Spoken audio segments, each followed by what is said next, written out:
Hi, my name is Kayleigh, and I am an adventure specialist for Mastermind, and I am here talking to another one of our fantastic GMs.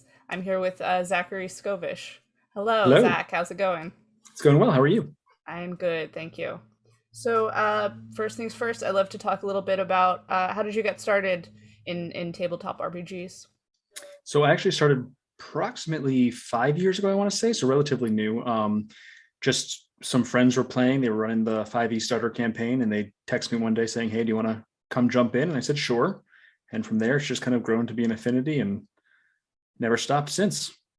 Did you start as a player, or were they like, we need a DM, please come and No, learn this for us? no. So I just started as a player. I Okay. literally jumped in. They were like halfway through the campaign, and they rolled up a character for me, and they said, "Okay, this is how you do this." And I was like, "Sure." And then from there, I started DMing relatively soon after, like maybe 6 months to a year after that. I started running my own games. Do you remember what that first character was? It was actually, if you played the 5e star campaign, there's a goblin you can actually either take into your party or release or whatever you want to do with him, Droop. And they just made a character sheet for Droop and handed them to me and said, "Okay, have fun." Great. So you came in and they were like, "This is who we want you to play." Correct. So I played a little goblin with a scimitar and no class whatsoever. Just started off, and there we go.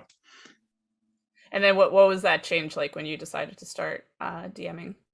That was, I actually started running the same campaign, the 5e star campaign. I played in one or two other games since that first one. And then I had some friends who wanted to start playing, and they were like, "Hey, we need a DM." And I bought the book and said, "Let's go," and figured it out as we went. Very cool. So as a DM, how would you describe your style? So mine is very narrative based. I like to tell a story, whether it's, I don't like to do the whole railroading thing that a lot of people complain about, but I like to have a story set that we can tell together as players and the GM. So for me, it's a lot about letting them develop their characters, develop their personalities, figure out where they fit into the world and where they can feel most comfortable. And I might have my motivations going on in the background that run like the BBEG or something like that. But for the most part, it's about letting the story take place and let the players kind of lead that run. And I think I'm just getting from your mastermind your bio here. Yes. You say that let me see. Yeah, or maybe this was actually from when we talked before because I don't see it now. But you talked about you like to have a very inclusive game. Can you talk about what that Yes. means? So for me, that's about, like I kind of said earlier, letting people find their place in the world, whether that means in game or out of game. I like to let people explore, parts of themselves they might not be able to explore comfortably in public or in their day-to-day lives, but also just let people do what they want. And if there's anything that they don't want to see in the world or things they want to see in the world, let them implement that and make sure that things are comfortable for everyone. I don't like to have anyone uncomfortable at my tables. I don't like to have anyone feel as though they can't express themselves the way they want to. Just kind of be who you are and be happy with that. Awesome. Do you um do you prefer, like, are you the type of person who prepares a lot for a game, or do I you sort should of prepare a lot more than I do. I mean, everyone has different styles, yeah. Yeah, I'll take like maybe an hour or two before a session and kind of prep, look at, like, if I'm running a module, look at what's coming up in the module, kind of get a basic idea, learn my maps, learn what kind of monsters I need to be running.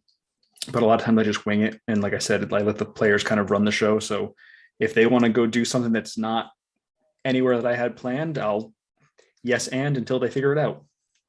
Have you had any moments of players who were like, where you were like, okay, I'm reasonably certain where this game is going to go, and then they just like completely turned it around Absolutely. and did, yeah? Do you have an example of that? One great example, I was actually, I just was deployed last year overseas to Africa, and I was running a game out there for a few members of my unit, and I was running just a one shot module. It was, I forget the name of it, but essentially they were in a cavern and they wanted to just explore the area, and it was written very like cemented. This was just a cavern with nothing there except for a little pool of water. And one of my players was playing a druid and turned into an octopus and decided to explore the caverns. And they wanted to find if there's any like crevices they could creep into or little like things like that. And completely had to like rewrite the entire map for them to explore this little sluiceway they found underneath the pond that shouldn't have been there, and added a few extra like things into the system that I had to figure out as we went. But like I said, I like to yes and. So if they want to explore, sure, you can find a little hole you can explore if you want to. Yeah, if you're an octopus. Why not? Yeah. If you're creative, sure, I'll give you something. I'm curious, you talked about running D&D while being deployed. I'm curious what that is there a lot of people in the military who are interested in playing D&D? Surprisingly, yes. I had a few friends that I knew who wanted to play that we had established before we left the country and everything like that. Mm-hmm. But once I got over there, I offered it to other people, and I had a lot of interest of people just wanting to try it out for the first time. I think the environment being kind of secluded and separated from friends and family, it's something new for them to try. But at the same time, it's just a good creative outlet they might have not had otherwise. And I think, especially in today's culture, like tabletops are becoming a lot more accepted in the common culture. So I think people are starting to be more comfortable in trying them out as they go. How do you make people feel comfortable when joining a table? Because you talked about that a lot. What are, if someone comes in and they're, maybe a little bit nervous about, playing a character or, making, those sort of decisions, how do you ease them in and make them feel welcome and comfortable? Ideally, I like to talk to them beforehand and kind of see where they're at with their comfort level. I'd like to know before we even start playing, like, hey, are you comfortable with role play, or do you want to just roll the dice and see what happens? If I can't do that, it's usually at the table I'll do that. I'll have people who, I read the room a little bit, see who's more into role play, who's more into combat.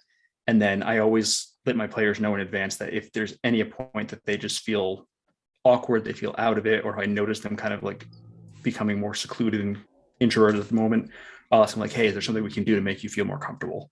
I always like to make sure people know they can stop me at any time, pull me aside, or even just say like, hey, can we move on from this? Sure, definitely. Have you noticed, people as a result of playing, like, especially if you're like working closely with someone in that sort of environment, have you noticed like changes after playing with people, like working together?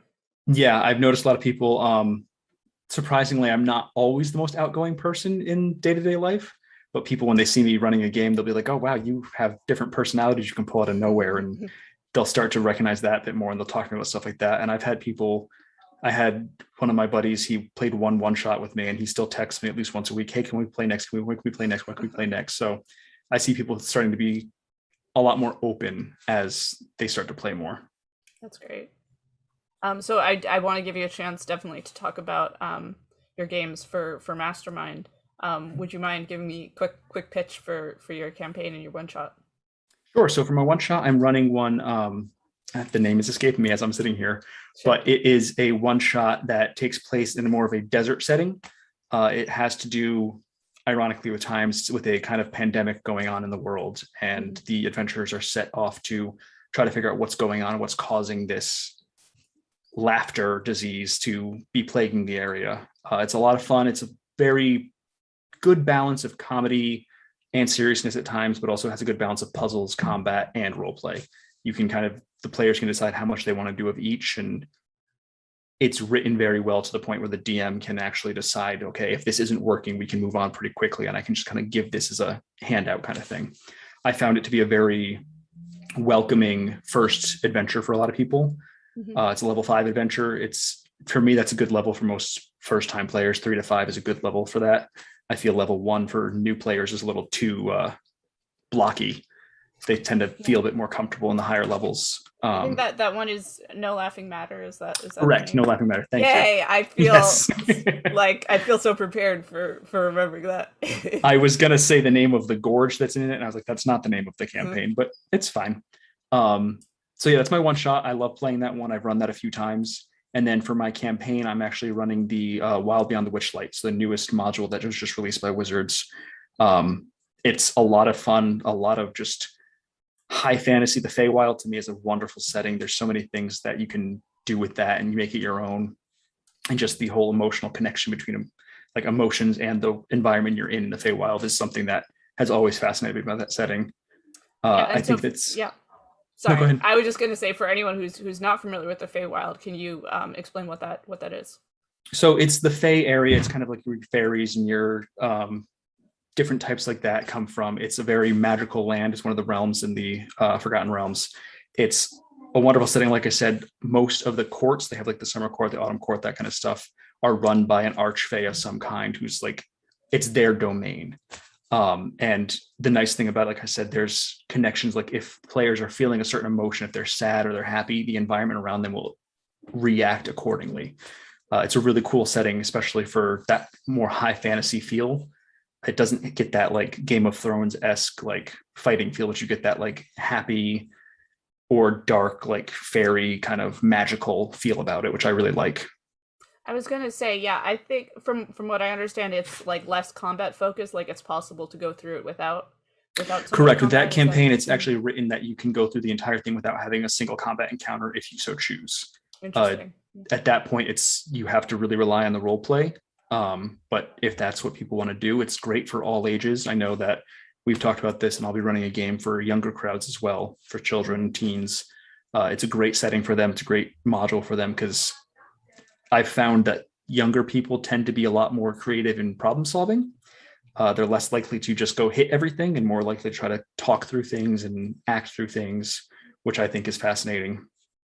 And a lot of the NPCs that are written for this module are really good for that. There's Mr. Witch and Mr. Light are the two that run the carnival. That is kind of the central conceit of the opening act of the module. And both of them are just these bigger than life personalities that are really fun to kind of dive into, and their motivations, their mentalities, and interact with the players. How do you approach like using a module for players? Do you tend to stick very close to it? Do you because obviously, as you're saying, like sometimes the players do something really surprising where you're like, okay, I was not planning on that. How do you sort of balance that with like keeping the story going, or do you find like you're happy to like follow their lead and not stick so closely to it? Or I usually use it as a general guideline. I don't Mhm. usually stick to it as, okay, we need to do X, Y, and Z. It's okay, we have point A, point B, we need to get to point B eventually, but however we get there is totally up to you. I've played modules where there's a time limit set that kind of you have to push them to do certain things, but I really like using modules as a framework for the actual world and then letting them fill in the blanks. There's a lot of people that I know, like people who play Curse of Strahd. Curse of Strahd is written very, very cemented, like it's a very well written but super detailed module where you don't have as much room to kind of play around with it because it's the writers took the time to actually write like everything that could happen. They wrote a response to that.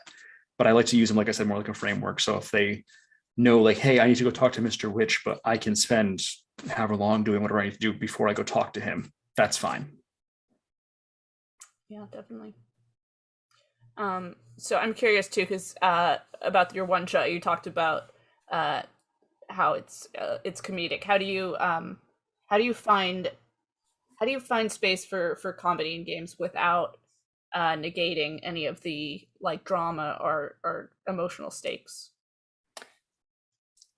I definitely think it's a hard balance to keep at times. I've spent most of my life using comedy as a coping mechanism just in my day-to-day life. So I'm very well versed at that. But I think finding that balance is really important. But again, it's reading the room, reading the table, trying to figure out, okay, if I can make this joke here, I'm not going to joke about something that's, detrimental to someone. But if I can throw in some light comedy to kind of alleviate the tension, I'll do that. With this particular module, it's very much written more of a comedy. It's one of the central conceits is a deity of humor, more or less. So with that, it's pretty easy to throw that in there. But again, let the players decide what tone they want to hear. If they're going to some darker places, I'm not going to sit there and make light of what they're going with. But definitely, if I can include comedy in some way, I will. So we talked about surprising moments. Are there any other standout moments from your games, either as a GM or as a player too? Any any moments that really stuck with you and the other people at the table? There's been a few big moments. I think the first campaign that I ran, the biggest moment was it was very rule of cool, that campaign. I took the 5e Soder campaign and it was the basis for it, but we hardly stuck to the actual story. I think one of the coolest moments though was there was the final confrontation with the big bad, and the players had captured him and they were bringing him back into town to handle him from there. And it turned into I was rolling behind the screen trying to see if he could escape while they were transporting him.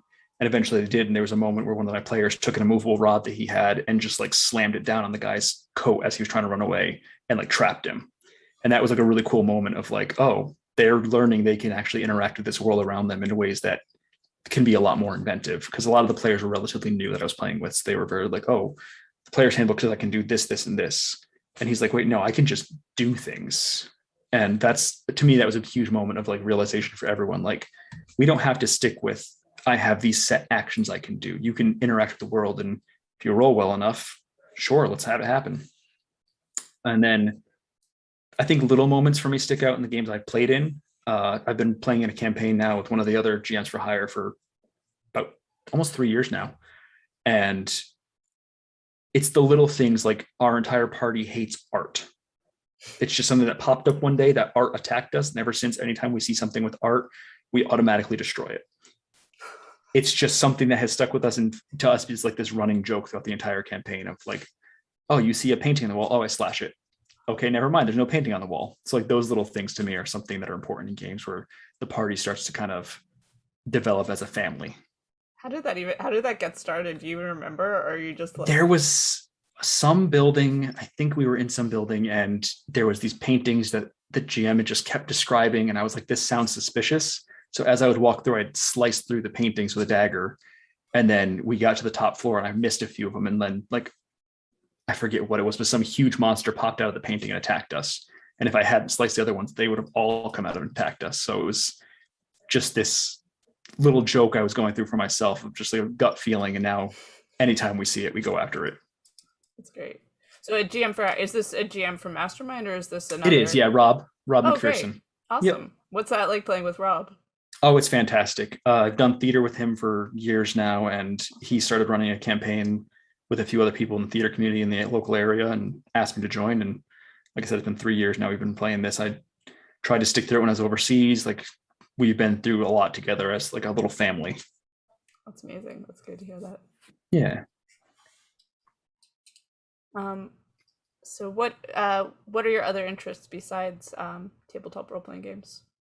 Well, right now, my life has kind of taken a big turn recently. I just had my wife had the son, but we just had our first baby together. He's 2 weeks old today. Thank you. So that's been like a huge focus for the past few months of like preparing for that. But for the most part, I work full time. I'm active duty military right now. I've been doing school now for nursing for a while. So I've been in the medical field for over a decade. So work, school, family life, that's been a huge part of my life. But other than that, for hobbies, I do theater, like I mentioned before. I like to sing, just kind of keep myself busy with things like that, video games, just relaxing things for myself, and then trying to get back into fitness. Very cool. So you sound like you are basically a paladin. I try. When do you plan to get your son into D&D? Do you have plans? Hopefully, as soon as he can talk, I'll start showing him how to play some games and stuff like that, and we'll go from there.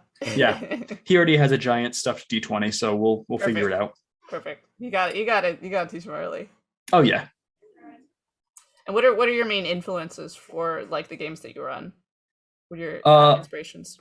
I listen to a lot of actual play podcasts that kind of influence how I go. I tend to stick to more rule cool. So I've got like Dungeons and Daddies and NADPod and the McElroy family, their kind of content. I've recently gotten into Critical Role. Yeah.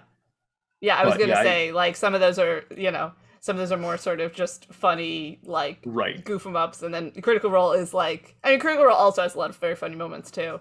It does, and I've recently gotten into them. I do like their play style, but for me, it's a lot more just the comedy story base. And then different things, like I've been a huge fan of Neil Gaiman for years, Terry Pratchett, like those types of comedic writers, and also Neil Gaiman has a lot more serious stuff that kind of influences my world. I like to kind of draw from all my different interests there. Definitely. Likewise here, also big fan. Yeah. So, and again, that is that balance, as you said, of balancing the comedy and also at times, very, very serious as well. Right. I do like to kind of throw in, like, I'll do the high comedy stuff and then I'll throw in a serious moment of like regrounding the players. Like, okay, we're having fun here, but there are consequences to our actions. Definitely. In terms of theater, what type of theater have you done?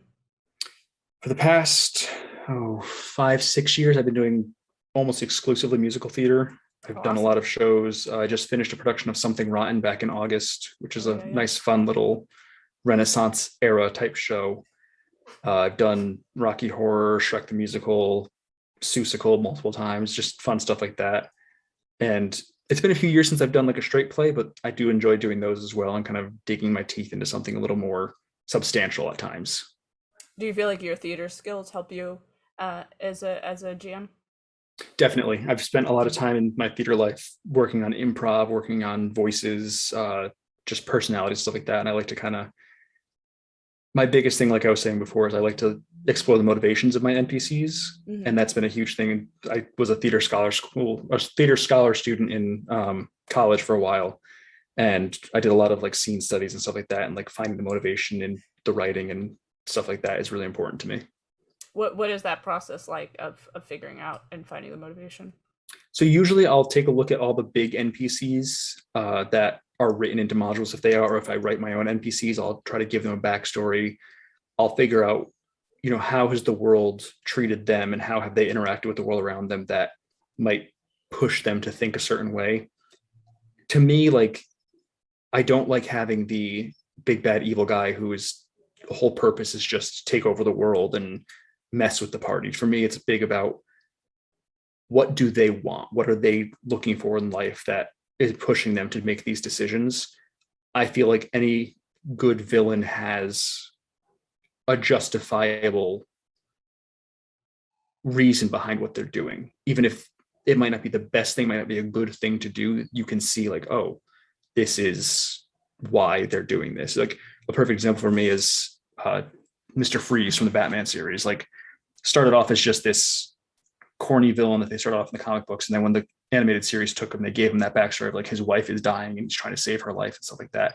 To me, that like changed the character completely and gave them humanity. Mm-hmm.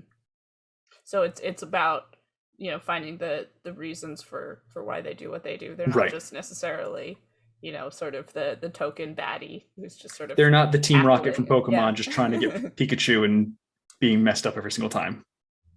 And do you feel like in the modules you run, do you feel like that is there, or have you like layered onto that, or is I it more usually like layer they have it? onto it. Yeah.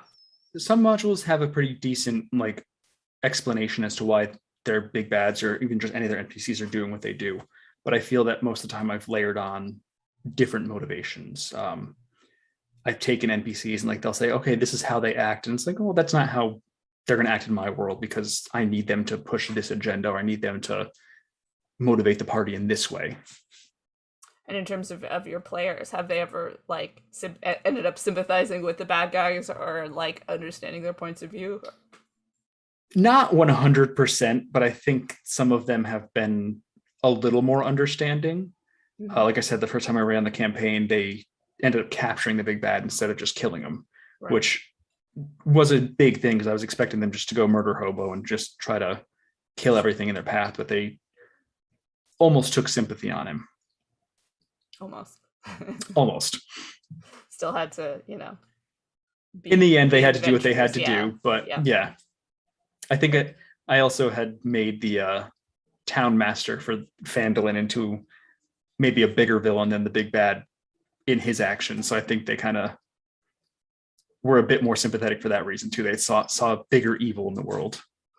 Without giving too much away, what is the deal with that character? So he's just written as like just a guy they can interact with. There's not really much to him. I gave him some dark past and some dark dealings that he was doing. Okay. And that was like the first moment where I was like, okay, I'm going to write something a lot more serious here. And it was dealing with some triggering events that I wouldn't do for every single party, Mm-hmm. but I knew this party, I knew that they could handle it kind of thing. And I put it into the world like this, hey, this is still the real world. Like this is still, people do bad things. And I think they saw that as like, oh, this is like a real human problem, not like a high fantasy problem. Mm-hmm. And that became why he was a bit more evil in their eyes. Great. Well, thank you so much. This has been really interesting discussion. Definitely be be sure to check out Zach's games at Mastermind. Is there anything else you would like to share or plug or say? I can be reached at my Mastermind account, which is Scovish, so ZSCOVISH at mastermindadventures.com.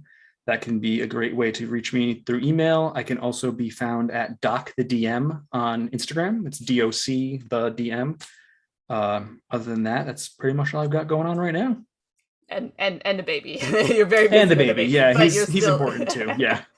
Yeah. Great. So if you would like to contact Zach, or if you want to take any, let's restart that. If you would like to play any games with Zach or any of our other fantastic jams, aside from contacting them directly, you can also contact me at KREICHMAN at mastermindadventures.com, and just let me know what you're looking for. I'll match you with Zach or another one of our jams. Thank you so much, and thank all of you for watching.